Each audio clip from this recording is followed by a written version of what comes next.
அடுத்தது தேவதூதன் சொல்லக்கூடிய காரியம் என்னன்னு படிங்களேன்.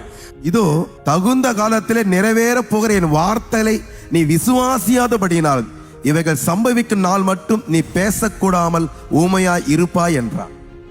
சொல்றாரு, நான் ஆண்டுடைய பிரச்சனத்திலிருந்து அனுப்பப்பட்ட தேவதூதன். என்னுடைய வார்த்தையை நீ விசுவாசிக்காதபடியால் அந்த தகுந்த காலம் வர வரைக்கும் என்ன பண்ண போறேன், உன் வாயை அடைக்க போறப்பா அப்படின்னு சொல்றாரு. சில நேரத்தில் ஆண்டவர் நமக்கு செய்கிற ஒரு மிகப்பெரிய நன்மை இருக்கணும்னா நம்மளுடைய வாயை அடைப்பது தான். சில நேரத்தில் ஆண்டோடைய ஆசீர்வாதத்தை தடுத்து நிறுத்துறது நம்ம வாய் தான். ஆண்டவர் பல நேரத்தில் சொல்லக்கூடியது, நீ சும்மா இருந்தீங்கன்னா போதும்.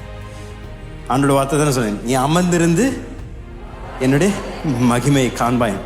சில நேரத்தில் இந்த வாய் இருக்குல்ல, அது சும்மா இருக்கிறது இல்லைங்க. தேவையில்லாத நேரத்தில் தேவையில்லாத வார்த்தைகளை பேசும் பொழுது ஆண்டவர் செய்ய சித்தம் கொண்டிருக்கின்ற காரியங்களுக்கு தடுக்க சில நேரத்தில் சாத்தான் நம்ம வாயை பயன்படுத்தும்.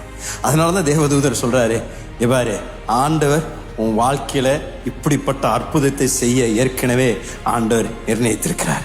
அதை நிறைவேற்றிய தீர்வார். அதை நிறைவேற வரைக்கும் நீ கொஞ்சம் பேசாம இரு. தேவையில்லாம தேவனுடைய வார்த்தையை நாம் கேள்வி கேட்க ஆரம்பித்தோம்னா அவர் செய்ய இருக்கின்ற காரியங்களுக்கு நாமே ஒரு தடையாக மாறிடும். அதனால தான் தேவதூதர் அவ்வளோ ஞானத்தோடு கூட சொல்றாரு, நீ அதெல்லாம் நிறைவேற வரைக்கும் நீ பேசாம இரு.